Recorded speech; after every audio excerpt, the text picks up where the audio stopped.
How's it going, everyone? I'm back with another reaction video. This is gonna be to uh, Gothboi Prince, criminal behavior analyst. He recently changed his name. So shout out to him.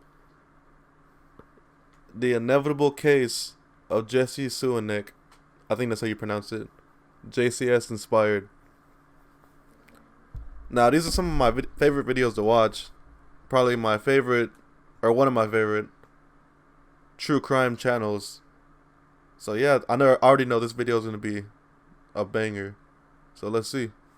Home when you look. You're right. Your daddy was home when you look. You're right. Your sister was home when you look. You're right. Your brother was home when you look. You're right. The dog was home when you look. You're right. Your cat was home when you look. You're right. The fish was home when you look. You're right. Your mommy, your daddy, your brother, your sister, the dog, the cat, the fish was home when you look. I don't think there's any captions, by the That's way. reason you look. You're right. I left my home. I left my home. Join the army. Join the army. I left my home. I left my home. Join the army. Join the army. The day I left. The day I left, My mama cried. my mama cried. She don't care. She thought that Surely I join the army. That was one hell of an intro for real. But shout out to veterans. An Army Ranger with a specialist's rank spent hours evading capture by dumping his clothes and covering himself in mud to avoid being found by a police canine searching the area for him. He surrendered hours later after going to a home near the shooting scene because he said he could no longer stand the cold. To better understand the magnitude of the numerous trauma that soldiers must endure during their multiple phases of enrollment, first, we'll need to establish the base context as well as the inevitable ideology that often develops down the line.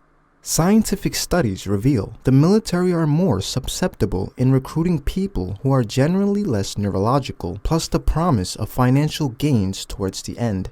Civilians are crafted into soldiers undergoing immense physical, mental, and emotional training.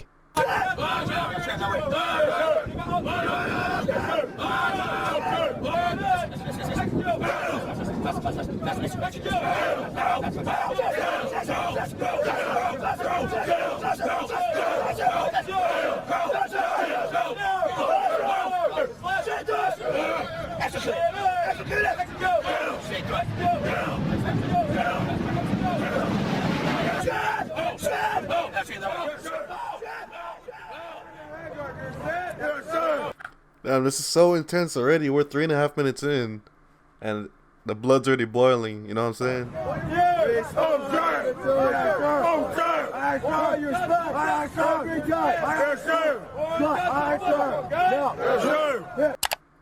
This type of sensory overload will prepare the recruits and shape them into hardened soldiers ready for any possible situation that may be thrown at them. Soldiers learn to trust the system, equipment, as well as their fellow comrades as a mutual goal is established. Due to the gruesome nature of war, the veterans fortunate enough to make it home often return with complications to their overall state of wellness, such as PTSD, substance abuse, injuries, and even thoughts of suicide. Children born into families already in the military are more likely to experience death at an early age, a sad but true reality. This type of stress that comes with the job undoubtedly affects the mind of each and every soldier and loved ones.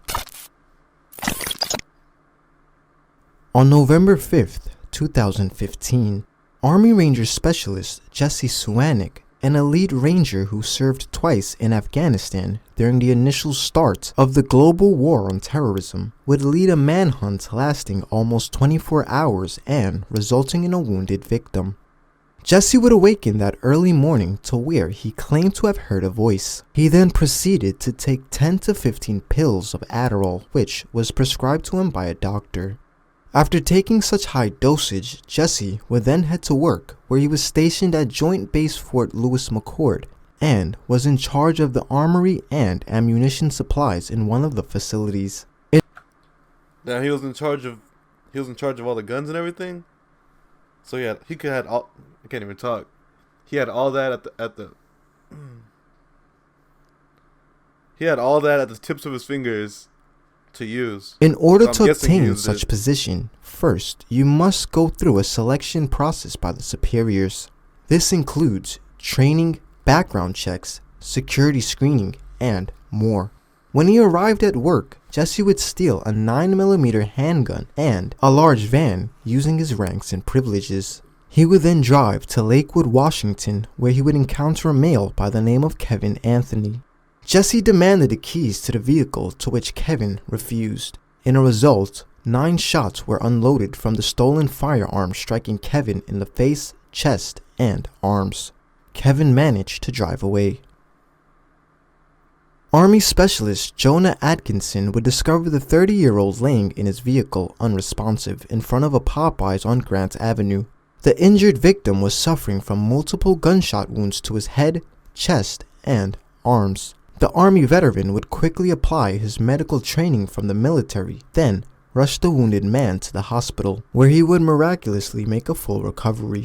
2 bullet holes right there, and the one that I saw the most clearly was pouring blood, so at that point I applied pressure to the wound. Atkinson might have helped save the man's life, but he doesn't want to be called a hero. I helped save somebody's life, you know, I've never had to do that, and I was just at the right place at the right time, and I hope if I was the one in the situation, you know, another bystander would be, you know, willing to go help somebody instead of just sit there. Police are still trying to put the pieces together about what might have led the suspected shooter, 22-year-old Jesse Suhanec, on a wild rampage. That is wild, though. I wonder if it was a random person or if he knew that person. Because that's weird. Shortly after, Jesse would hold 2 more people at gunpoint demanding the keys to their vehicle. They both refused, and Jesse would run into the night armed with a deadly weapon. A manhunt would soon commence as police were dispatched to an active shooting. The Army Specialist managed to evade officers and deter police canines by abandoning his clothes and covering himself in mud to mask his scent. After the Rangers started experiencing hypothermia, he then ran into a nearby house where he was held at gunpoint by a staff sergeant until police later arrived. Damn. To begin this interrogation, since detectives inquired the details of the case in reverse order of which they initially occurred, this interrogation will be edited in chronological order for a better understanding. First, starting with how Jesse acquired the firearm used in the shooting. Or was it already? I grabbed the ammunition from the arms. Do you remember what kind it was? 9mm. Do not know the brand. Okay. Red and black. Was it already loaded, or did you have to load it? I had to load it. You didn't remember any rounds? I filled it. Was the bag in the arms room, or you took it from your barracks room, or? Here's what happened, okay? So, laying it out for you. Went in. Said, while acquiring the firearm. Okay. Correct? Right, so I went in.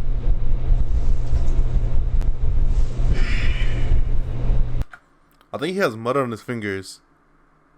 Maybe. I don't know what that is on his fingers. But why is he trying to eat it?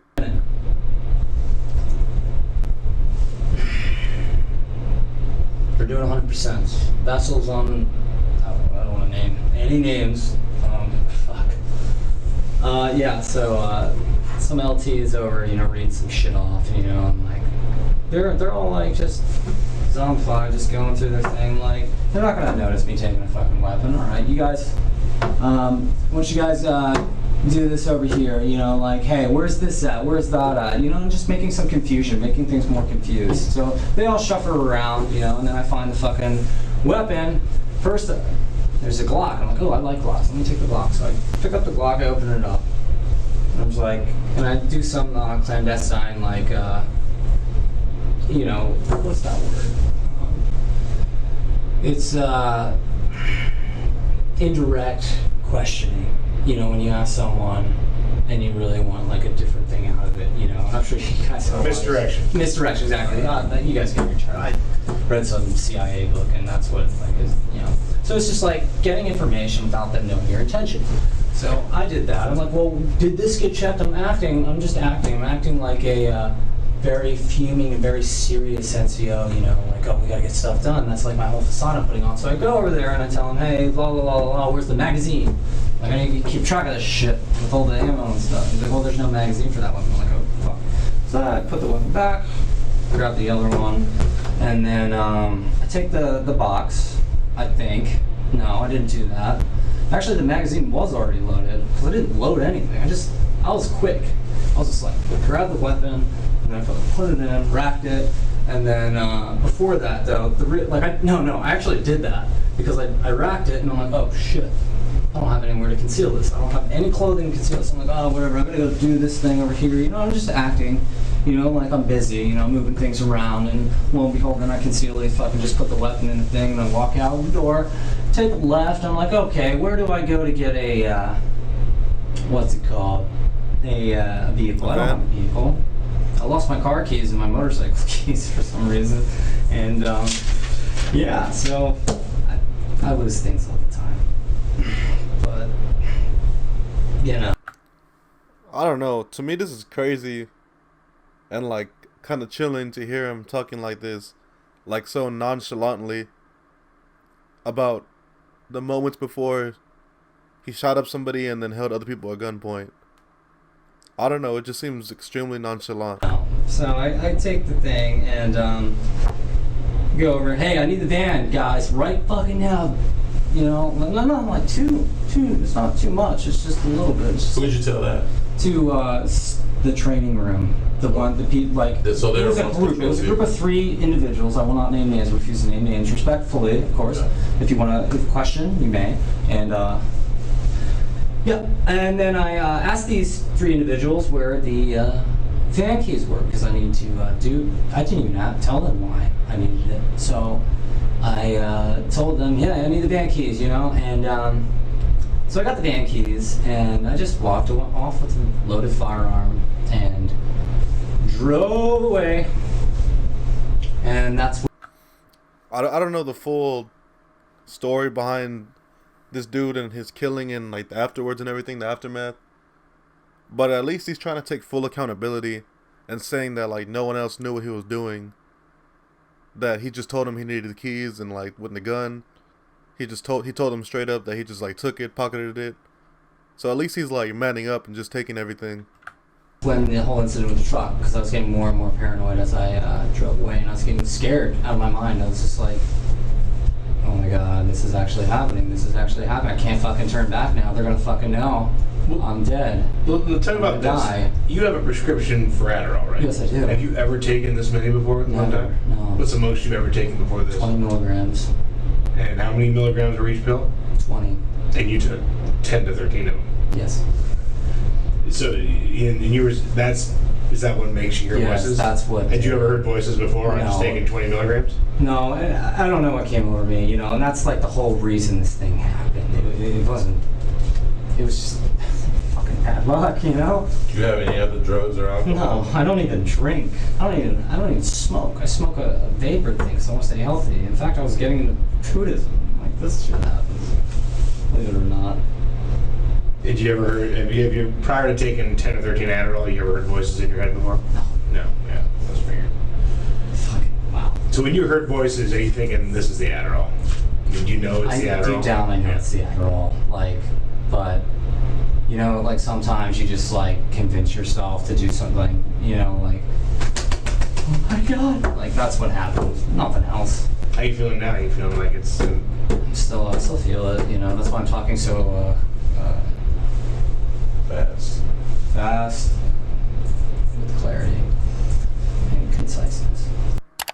Adderall is considered a Schedule II controlled substance in the United States. This means its highly addictive counterparts can often produce dangerous side effects, such as panic attacks, anxiety, mood swings, and has been reported to cause psychosis and schizophrenia-like symptoms with prolonged usage.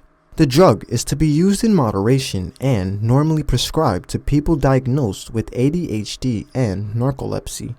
It's uncertain at the moment why Jesse was prescribed Adderall, as the court documents would redact that particular information. So, the interrogation continues after Jesse acquires the large van. They briefly discussed the shooting and Jesse's evasive maneuvers he took to avoid police. You remember what the guy looked like that you shot? He was black, he had a hoodie, he was using his cell phone, and then he drove off. So was it a random guy? So you're feeling bad now about I fucking shooting somebody, yeah. Yeah, the kid was minding his own fucking business. I don't fucking want some kid. Yeah, he don't even know him. That's crazy. You know what I mean? Well, he's still alive. Thank God. He's in bad shape, but he's still alive. Where was he shot? And neck and chest. Neck. Yeah. But didn't hit his jugular, I take it? No. Where in his chest? Lungs? I don't know. I didn't go to the hospital. I just got an update. Did it hit his vertebrae? I don't know if it is vertebrae or not. You're asking the wrong guys. We were out where you were out. Yeah. Okay. I was just getting some second-hand information, well, actually third-hand information about his nature of his injuries. Yeah. And I don't know if he's going to be paralyzed or, if he's even going to pull through. Right now, they said it looks like it's something he can recover from. That's good. That's really good to hear. I'm really happy about that, but I'm still fucking distraught. Yeah. Well, what do you? Obviously, nobody's going to be executing you like you're saying. But what do you think is actually fair, Jesse? Whatever that guy wants from me. You want me to fucking go to jail for whatever reason? Fair. That's fair. You didn't need that to come in your life. I didn't need to be the guy to do it. I didn't need to be the irresponsible jerk off to fucking take more than whatever he was prescribed. Fucking throw away everything I had. That's fine. Well, you're one of the very few people I've sat across from this table and spoken to who actually took responsibility for their actions. Put it down. Put it down on paper. Like, I did it. I can't feel. Literally. I'm going to admit it. Like that's what happened. I was sitting in that hole, not fucking lying. Like, I don't care. You guys can believe what you want. It's totally fine. You guys are police officers. You guys are supposed to be like that. But I was sitting in that hole, and I wasn't scared about like what would happen to me. Like, legitimately, I was like, why the fuck did I shoot that kid? Why the fuck did I do that? Like, so at that point, I was upset. I'm like, what is going on? I'm just like, they're gonna kill me for this. They're gonna fucking kill me. I fucking walk out of here. If I get out of this hole, I can last 3 days without water. I maybe drink some water from the soil or from this poncho, but that's probably not gonna last me another day. So I'm dead anyway. So I sat there for a little bit. I'm like, you know what? I'm okay with dying. I'm okay. It's better than getting shot. And then that's when I said, oh, that's right. I just shot somebody. And that's when I'm like, oh God. I'd rather freeze and starve, or not starve, and be dehydrated and die than be shot and die, which is kind of pathetic for someone who does my job, And then I'm like, I would never want to be fucking shot. And I fucking did that. And if that kid wants to fucking, honestly, if that kid wants the execution sentence for me, this is the person I am. Fucking do it. Fucking yes. Okay. I'm all yours, man. Fucking, you can have anything you want out of me. I'm gonna accept it. And that's the thing. Personally, I'd be a hypocrite to say otherwise, because I feel like people don't take responsibility for their actions. It's yeah. And one of the reasons I hid was because they don't know I have my weapon or not. They probably didn't fucking find it. So if they see me, they're gonna fucking shoot me. I'd shoot me. You know what I mean? That's my first thing as an Army Ranger. I was basically an Army Ranger in Afghanistan is SWAT, but less boundaries, even though we do have our own boundaries. Same exact thing. We do call outs too, you know what I mean? We do that. And that's why I could relate to the guys. Oh, you guys are wearing ops cores too? You guys are wearing, you got your M4s and all this cool stuff. Hell yeah. And I'm used to it. I've even practiced this in detainee before, So it was okay. But yeah, and then I sat in that hole, and I kept digging over time, just out of wind. And then kept shifting, and then I'd wait, I'd hear radio chatter. Footsteps die slowly, and the thing was it would stay up there. So and then I started digging. And the way I'm doing this is I'm hugging my body. So I am so low, But yeah, in terms of on your guys' side, it was a what was it? It was just helicopter. I'm not going anywhere. I'm trapped. So if this is their house, yeah, and this is the driveway that you know, the front door's here, and here's the driveway in the front. Yeah. And this is where the SWAT rig was when they contacted you, right? All right. Where were you?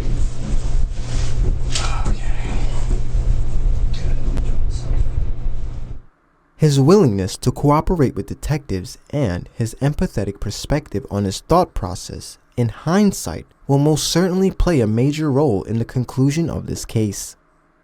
Like, you know, like when you have that voice in your head that's like, you ever do like any extreme sport, anything like scary, you know, where you could, like, if I fall off this, I'm gonna die, you're hanging off the ledge, whatever the fuck it is. You know, like rock climbing, anything. All my risks came from being in the military. I don't take risks like that. I do sports, but nothing extreme. Yeah. But I can understand what you're talking about, because I watch people do stuff like that. I'm like, man, they could die at any moment, you know, rock climbing, hanging off these cliffs. So I understand what you're saying there. It was like, take this, okay, and let's see if you're as tough as you really think you are, dude. You know, like, you wanna like shake hands with death, like you've been asking for it for a long time, you know, and like, yeah, I fucking accept that challenge here, all of them, you know, and then that's when things got out of fucking hand. I lost my mind. No. Yeah, he is acting pretty crazy right now, but at least he knows what he did, and he knows he has to take responsibility for his actions. So at least he knows that. You guys do whatever you need to do. I feel like I'm gonna walk out of this fucking door and someone's gonna shoot me though. Do you have any Kevlar at all? Do you have Kevlar I can wear? Nobody's gonna shoot you. You're safe, Jesse. Okay. Yeah, nobody's gonna shoot you. One can safely assess Jesse's behavior as genuine yet abnormal. As Jesse admits to everything he's done, he has no problem giving detectives an inside look into his psychological thought process. He continues to elaborate the details of his escape, which leads to his encounter with the staff sergeant and his wife. And waited. I was gonna wait 4 days, I assumed, but nah, I didn't feel like doing that, just to get shot. So, and which is understandable. You guys are well on your right to shoot someone who's believed to be armed. So I, you know, and then I like did that, and then I, okay. I got up and I'm like shivering, and it's pretty bad, you know, and I pissed myself twice because I didn't want to move, and I had dirt in my mouth. And I had I took my shoes and socks off because of the dogs. I didn't want them to smell that shit, so I'm freezing, and I don't even know what temperature it is. You know what your mind can do to you when you don't know exactly what the temperature is. So I go up and I fucking look around, and I'm waiting to hear a helicopter. No helicopter. Right, these guys are probably taking. Is it dark out or light? Dark, very dark. Already, probably 1 hour past BMT. Okay. So I figured, all right, let's see if there's a helicopter coming. Nope. All right, cool. So I got up and I'm like, went over here. I'm like, you guys really? I'm in trouble. And the dude what was his name? Fuck. Garth. Garth comes up, you know, and he's fucking like defending his home. He's like, who the fuck are you? I'm like, I'm a ranger. I'm a ranger too. Okay? What class? What class are you fucking ranger? You know? He's about to draw me because he's this kid fucking with all this mud and shit, like in his mouth and in his nostrils, all over his face. It's still all over my face, isn't it? Yeah, and I go up there and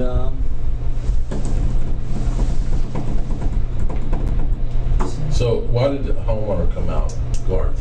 because I knocked. Oh, you knocked on his door? Yeah. Okay.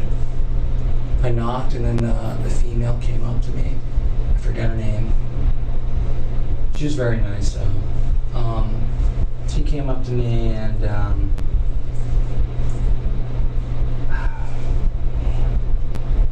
was like, I'm a ranger, please. I'm a ranger, I need help, I need help.